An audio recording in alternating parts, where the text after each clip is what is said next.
with a gun in my hand, and I say, Richard, give me $200. Then having gotten his $200, I go down and buy the lady some food, some housing, and some medical attention. Would you find me guilty of a crime? Yes, you would. I'd be guilty of theft, regardless of what I did with the money. Now, most Americans will agree with me. Now, here's the problem, though. Is there any conceptual distinction between that act and when the IRS comes up to me, the agents of the United States Congress, and says, Williams, you know that $200 you made last week that you planned to buy 2 nice bottles of Lafite Rothschild Bordeaux wine with? You will not do that with. You will give it to us, and we will go downtown and help the lady out. I assert that there's no conceptual distinction between those 2 acts. Both acts involve taking the rightful property of one person and giving it to another to whom it does not belong. Now, if you press me for a distinction, there's only one distinction I can find, and that distinction ought to be irrelevant to moral people. That is, the first act, when I walked up to Richard, that is illegal theft. The second act is legal theft, but theft nonetheless. Now you might say, well, Williams, it's legal though. Well, legality alone should not be the talisman for moral people, because there are many things in this world that are or were legal but clearly immoral. That is, slavery was legal. Did that make it moral? Apartheid in South Africa was legal. Did that make it moral? The Nazi persecution of Jews was legal. The Stalinist and Maoist purges, they were legal. But nonetheless, they were immoral. So you and I have to ask this question, the moral question, can we find a moral case for taking what belongs to one person and giving it to another to whom it does not belong? Now, in all my years of life, I have not found such a case. Now, you know, a lot of people will say to me, they'll say, Williams, you know, all these things you object about, object. I mean, we live in a democratic society, and it's majority rule. Well, first I try to tell a person, well, the founders intended for it to be a republic, not a democracy. But more importantly than that, I don't find gang rape any different from individualized rape. That is, just because we vote to do something does not make it right. Now, in a free society, we want our relationships to be voluntary, and we want to minimize involuntary exchange. Or maybe another way to look at voluntary versus involuntary exchange is that I tell people I love seduction, any kind of seduction. And what's the essence of seduction? Well, seduction is when we proposition our fellow man in the following fashion. We say to him, if you make me feel good, I'll make you feel good. Okay? And that's what happens when I go to the grocer. I walk in the store with $2 in my hand. I proposition him. I say, if you make me feel good, give me that gallon of milk. I'll make you feel good, give you $2. And we, for those of us who remember our game theory, we call that a positive sum game. That is, I am better off because I value the milk more than $2, and he's better off because he valued the $2 more than the milk. We both are winners. Now, involuntary exchange or rape would be where I walked into the grocer and I proposition him in the following fashion. I say, with a gun in my hand, I say, if you don't make me feel good, I'm going to make you feel bad. Now, clearly, I win. I'm better off, but he's worse off. We call that a zero-sum game. And as I was saying just a minute ago, people say, well, it's a democracy. Well, I don't find gang rape any better than individualized rape. A majority consensus does not establish morality. Now, widespread private ownership and control over property is consistent with seduction and the minimization of rape. Widespread government ownership and control of the property is consistent with rape maximization. Government is the major source of rape-like exchanges. In other words, our relationship with government is that if we don't make them feel good, they're going to make us feel bad. Now, there's a lot of nonsense that we hear on college campuses and news media, and they say, well, you need a big, powerful government to offset the power of big business. Well, that's nonsense. Despite the bigness and the alleged power of industrial giants like IBM and AT&T, General Motors and Chrysler, Exxon, in a free market, they don't have any power over you and I. In other words, ask ourselves, what is required for Exxon to get $1 out of me? Well, I must voluntarily get out of my chair, voluntarily get into my car, voluntarily drive in this man's lot, and voluntarily give him $1 in exchange for a gallon of gasoline. $2 right now. He has no power over me. Now, that does not describe our relationship with our government. They can get dollars from us whether we want to give it to them or not, even if it means over our dead bodies. Now, big business can get dollars from us whether we want to give it to them or not, but what do they have to do first? They have to go to Washington, D.C. or your state capital to get permission to rip us off. Let me give you an example of that. Take Lee Iacocca. He was having a little trouble with his company a while ago, Chrysler. Or take the farmers right now. The farmers and Lee Iacocca, let's take the farmers. Farmers having trouble. They know where I live. I live in Valley Forge, Pennsylvania. Now, the farmers, if they need some help, they can come and knock on my door and say, buddy, can you spare a dime? Now, I'd probably tell the farmers to go play in the traffic. And they know that. And so what they'll do first, they won't come to my door and ask me voluntarily to give them money. They will go to Senator Dole. And they'll say, Senator Dole, if we ask Williams to voluntarily help us, he's going to tell us to go play in the traffic. So could you use your agents to take his money and give it to us? That's how big business can get dollars from us, whether we want to give it to them or not. The free market and voluntary exchange are roundly denounced by today's defenders of what I call the new human rights. These defenders are the chief supporters of reduced private property rights and reduced rights to profits. They are anti-competition and pro-monopoly. These people are pro-control and coercion by the state. These people, they believe that they have more intelligence and superior wisdom to the masses.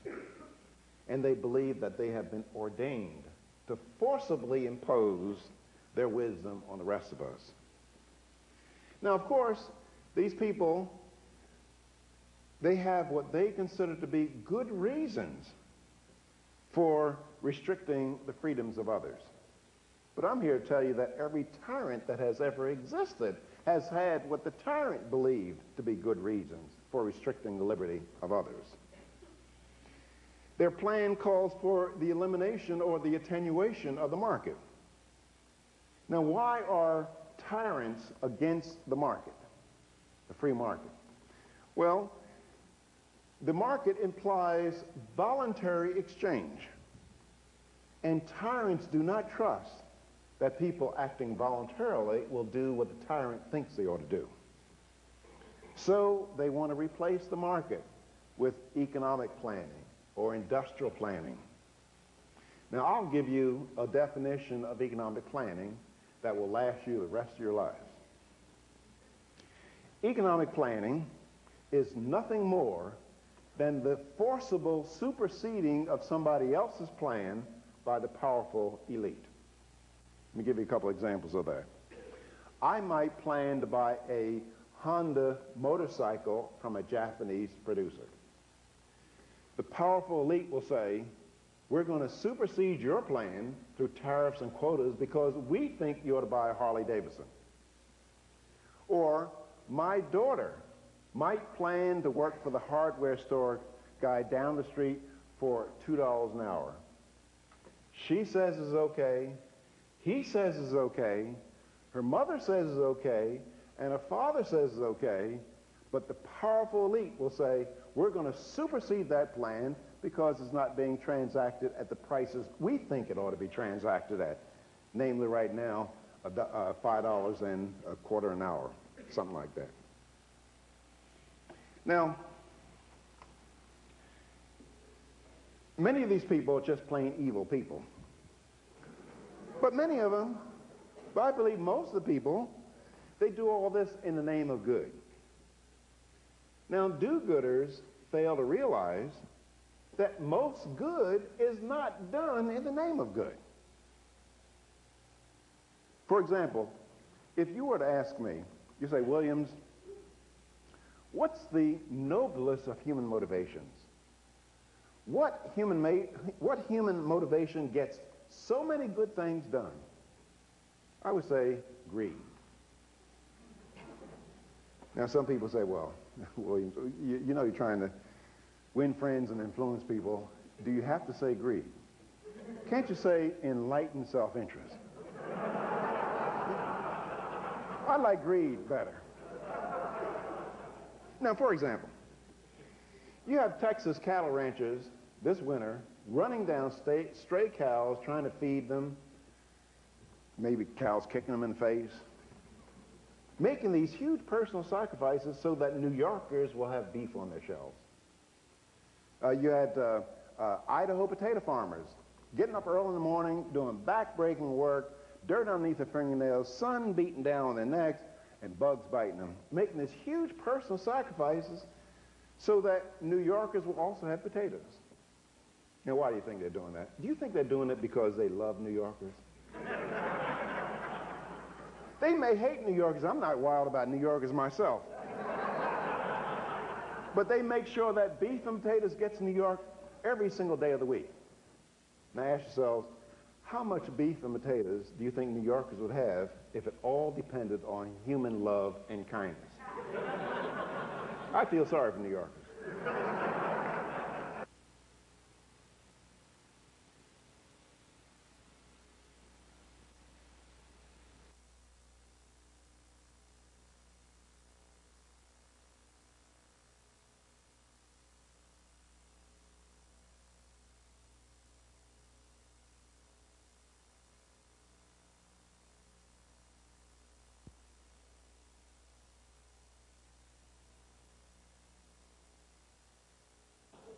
Let me give you another example of virtue of enlightened self-interest and private property rights. You know, back during the 70s, during the energy crisis in our country, I might also add United States government-sponsored energy crisis, they just had these commercials, public service announcements.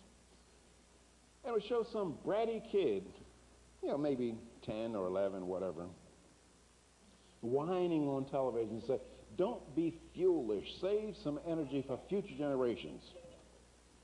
Every time I saw that advertisement, I felt like throwing my ashtray at the TV at the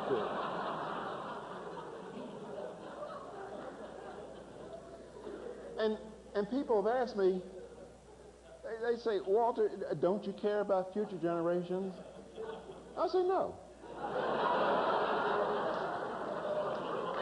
And a lot of people like you're curious. You say, why? I ask, well, what have future generations ever done for me?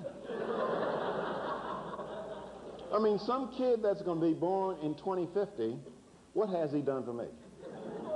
And if he has not done anything for me, how then am I obliged to do anything for him? Where's the quid pro quo? There is none. But, however, if you watch my actual behavior, my behavior would belie that sentiment. I have a very nice bit of property in Valley Forge, and several years ago, quite a few years ago, I took $300, roughly around $300, and $300 that I could have spent on 2 nice bottles of Chateau de Cam Sauternes wine that I could have enjoyed selfishly all by myself. But instead, I took that $300 and I planted seedlings around my property. Apple trees and pear trees. Now, when those trees reach their full maturity, I'll be dead. There'll be some 20, 50 kid swinging in my tree, eating my apples and my pears. My wife, Mrs. Williams, she has purchased huge extensions to our house. We have a beautiful sunroom. Now that sunroom is going to outlast me. There'll be some 20, 50 kid tracking mud in my sunroom. Now you might ask the question, what might be part of my motivation of, to sacrifice current consumption for something that's going to outlast me? Well, it's very easy. The nicer my house is, the longer it will provide housing services, what? The higher the price I get when I go to sell it. That is, by pursuing my own narrow, selfish interests, in grown-up language, maximize the present value of my house, I can't help, whether I mean to or not, make a house available for a kid in 2050. Now, ask yourself, would I have the same incentives if the government owned my house? Would I have the same incentives if there were a 75% transfer tax when I went to sell my house? No. Anything that weakens my private property rights in the house weakens my incentive to do the socially responsible thing, conserve one of the scarce resources of our society.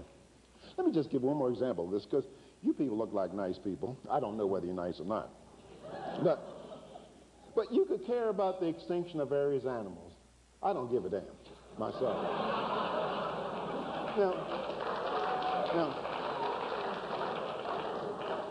Now, the reason is a practical one. It's just not that I'm mean. According to biologists, 93% of everything that has ever lived on Earth is now extinct. And so I say, well, why quibble over 93.1.2%? So what? But different people have different values, and people, some of you concerned about. Let me tell you a story.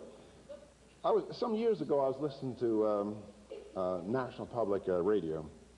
And people were in New York, they were talking about a story. People were picketing the UN because they're concerned about the extinction of elephant, the white rhino, the lions. And they were picketing, the people forming Ducks Unlimited clubs, Save the Whale Club. People concerned about the bald eagle.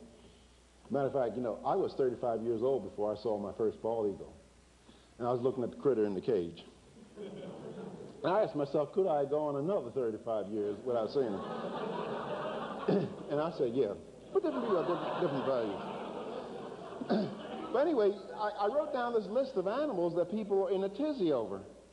And I wrote down another list of animals, very valuable animals, and nobody gave a hoot about them. I was saying to myself, how come people not marching for the chicken? I mean, forming pig clubs. Save the cow clubs. Well, what's the difference between these two lists of animals? Well, with this list of animals, cows, pigs, sheep, and chicken, they belong to somebody. Somebody's personal private wealth is at stake. This other list of animals, they don't belong to anybody. Nobody's personal private wealth is at stake. So the message here is that if you care about these animals, you ought to try to privatize them. Now,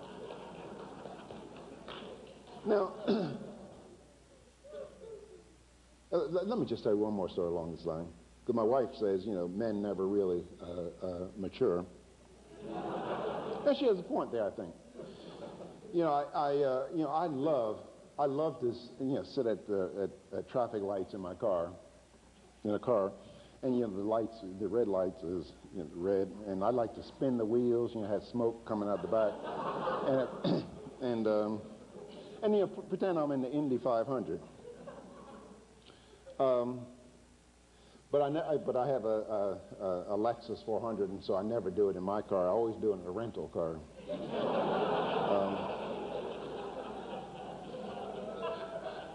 Now, that's the great virtue of private property. See, the role of private property in a free society is often trivialized is that private property forces people to take into account their current use of property on its future value. That is a very, very important function of private property. Now, despite these virtues of the free market, never mind, by the way, it was with the rise of capitalism that brought better treatment to women, better treatment to racial minorities, better treatment to the handicapped, better treatment to criminals and the insane. There's considerable hostility towards market. You know, I was giving this lecture at one college university, and some lady stood up when I said the free market system or the rise of capitalism brought better treatment to women. And this woman stood up. I don't call them, yeah, I think she was a feminist, but I don't call them what Rush calls them. But she said that American capitalism is oppressive to women. And so I asked her, I said, if you're a radical feminist, what country do you want to live in? Iraq or Iran?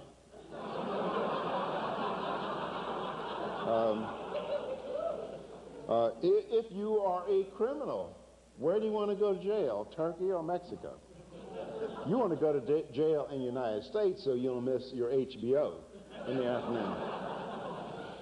That is, it's the rise of capitalism that brought a humanizing influence to society, which is another lecture, by the way, in case I get invited back again. But the significance of it, and I'll just say one sentence, is that prior to the rise of capitalism, the way people became wealthy is through looting and plundering their fellow man. With the rise of capitalism, it became possible to become wealthy by serving your fellow man. Bill Gates is rich because he served us. I voluntarily plunked down $400 for his Windows program. Now, we have a big problem in our country. Almost every group in our nation has come to feel that the government owes them a special privilege. And I might add that many people who call themselves conservatives are by no means exempt from this practice. Manufacturers feel that government owes them protective tariffs, namely keep out foreign goods so they can charge you and I higher prices. Farmers feel the government owes them crop subsidies. Organized labor feels the government ought to keep their jobs protected from those who are not union members. Intellectuals, college professors, feel like government should give them funds for research. You know, college professors love to get $300,000-$400,000 grants to do studies on poverty, and meet in Miami during the winter at a nice hotel to talk about poor people. Now, if you ever see conservatives arguing, you can bring instant peace. You know, just talk about food stamps. Conservatives rail against food stamps. They rail against aid to families-dependent children, legal aid, but they come out in support for aid to dependent farmers, aid to dependent banks, and aid to dependent motorcycle companies. And as such, they don't have a moral leg to stand on. They just prove it's a matter of whose ox is being gored. Conservatives as well as liberals, Democrats as well as Republicans, prove H.L. Mencken's definition of an election quite correct. H.L. Mencken, for those of you who forgot, he was a political satirist for the Baltimore Sun. And somebody asked H.L. Mencken what was to give a definition of an election. And H.L. Mencken replied, "Government is a broker in pillage, and every election is an advance auction on the sale of stolen goods." Now, to the extent that H.L. Mencken is correct, we've identified our problem. Excuse me. Too many of us, we like to blame politicians for our problems. And yes, we can blame them a tiny bit. We can blame them for not being statesmen. We can blame them for being corrupt in their oath of office. We can blame them for being prostitutes and liars. But ladies and gentlemen, the bulk of the blame lies with you and I, because politicians are doing precisely what we elect them to office to do. And what do we elect them to office to do? We elect them to office to confiscate the property of one American and bring it back for us. Now, you say, well, not we who live in Michigan. Well, imagine I'm running for the Senate in Michigan.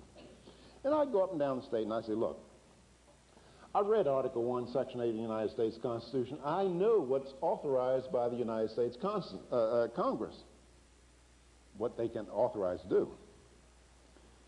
And if you elect me to office, don't count on me bringing back aid to higher education, Meals on Wheels, highway construction. Do you think I would get elected to the Senate? No, I wouldn't, because I wouldn't be promising the people of Michigan what they want. Now, here's the tragedy of all this. The people of Michigan would be acting precisely correct in terms of their narrow economic interests. That is, if I don't bring back billions of dollars to the people of Michigan, that doesn't mean that people of Michigan will pay a lower federal income tax. All it means is that the money will go to the people of Indiana instead. And so we have what we might call the tragedy of the commons. That is, once legalized theft begins, it pays for everybody to get involved. And those who don't get involved with legalized theft wind up holding the brown end of the stick, if you know what I mean. Now you say, well, what needs to be done? Well, I'm not quite sure. One of the things I think can be done to limit government is the Constitution was a beautiful document, a brilliant document, but there's nothing in the Constitution that guarantees our economic rights as guarantees our, let's say, rights to freedom of religion and freedom of speech. And I think that maybe we ought to amend the Constitution in a way to guarantee our economic rights. And maybe one such amendment would be a spending limitation amendment to the United States Constitution. Not a tax limitation, but a spending limitation amendment. Limiting the federal government to a fixed percentage of the GNP. Matter of fact, John Kyle of Arizona introduced such an amendment, and he said that the federal government should spend no more than 20% of the GNP. Well, that amendment didn't do very well, but I was talking to John Kyle on the telephone about it.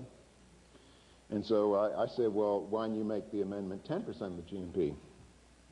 And so he said, why 10%? And I said, well, if 10% is good enough for the Baptist Church, it ought to be good enough for the United States Congress. But he thought that that wouldn't fly as well. And so I think that Congress will never pass the spending limitation amendment.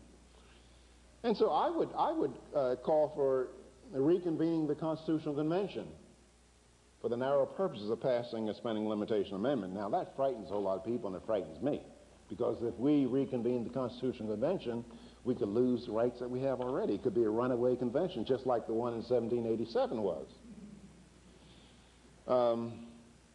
So there are a lot of people who see dangers, and I see them as well. But I take a position somewhat similar to that of Mae West. And Mae West said, when choosing between two evils, I always like to try the one I never tried before.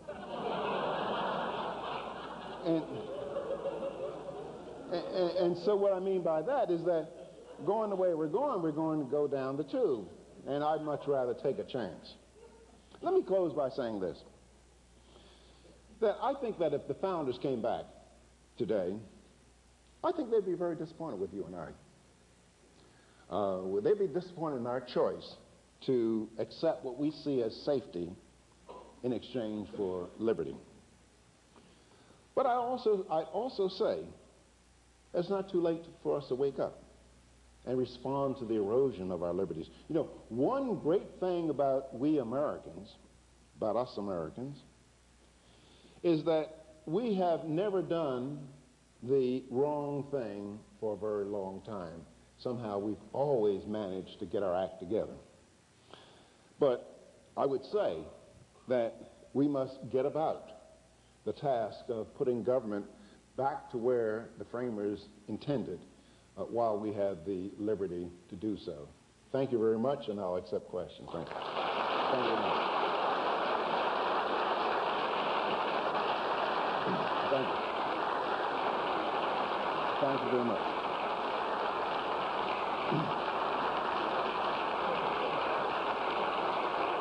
Thank you very much.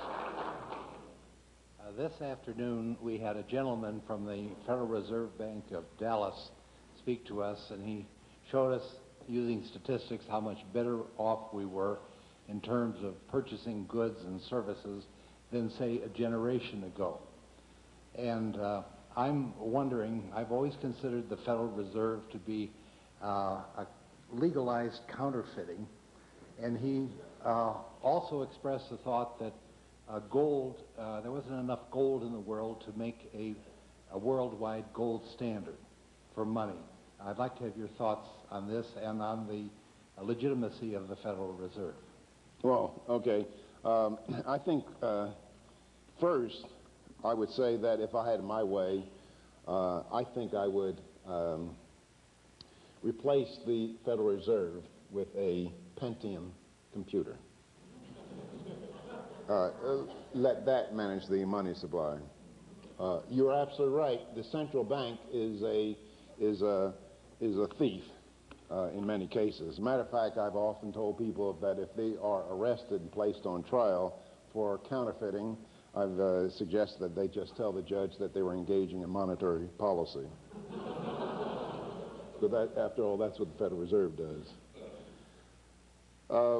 He may be right that there's not enough gold to handle the transactions, but what is happening, and I don't know a lot about monetary theory, what is happening is that there's evolution of a new kind of money, cyber cash. And I believe that that technology and the use of cyber cash is going to free people from looting by the central banks of their country. And clearly, Mr. Cox, I believe was, we are surely better off than we were at the turn of the century, all of us, in terms of higher standard of living.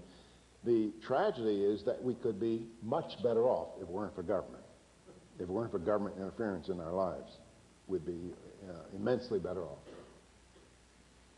There's a fellow back there. You get that older fellow and then that younger guy. Which one is the older one? My compliments on your brilliant discourse, sir. I'd like to try to take your intellectual arguments so well given and take it down to a very practical level. And that practical level is that the government, no matter how well intended, cannot efficiently deliver services and programs. Waste is an intrinsic part of the government delivery system. So why give our money to an agency that wastes such a huge part of it? Would you agree with that? I think I would agree, but more importantly is that waste, I believe, is a political cop-out. That is, there are certain things that the government should not be doing. That is, look, folks, the Constitution is written, the federal government can only do those things that it's authorized to do in the Constitution. Anything else it cannot do. It cannot do. It doesn't have any authority for anything that's not in the Constitution. Now, the framers, they in their brilliancy, they gave us Article 1 to amend the Constitution if it need be. But anything not, you know, one of the big things, Alexander Hamilton, he didn't think that we should have a Bill of Rights. He argued strongly against the Bill of Rights. And what was his argument? He said, why should we have a document that tells the federal government that it cannot interfere with free speech and freedom of religion when we have not authorized it to do so in the first place? He said that the federal government can only do what we authorize it to do. And if we write now a Bill of Rights stating people's freedoms, we cannot possibly enumerate all freedoms, and it would be taken that those that are not listed don't apply. We don't have that freedom. So Hamilton, as well as other framers, they were making the point that the federal government can only do what's in the Constitution. Now, the framers, they wrote the 9th and 10th Amendments to satisfy Hamilton.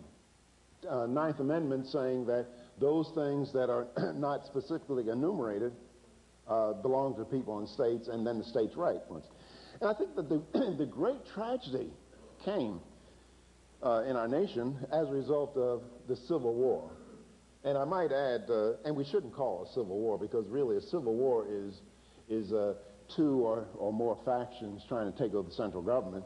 And Jefferson Davis was no more trying to take over Washington, D.C. than George Washington was trying to take over London. They were seeking independence. But the significance of the war between the states was that it ended any arguments for secession. That is, it ruled out secession. Now, once the federal government says that states cannot secede from the Union, then the federal government can treat states any way they want to. I mean, it's like you tell my wife she can't divorce me. Well, then I treat her any way I want to, right? Wouldn't you do that, Rick?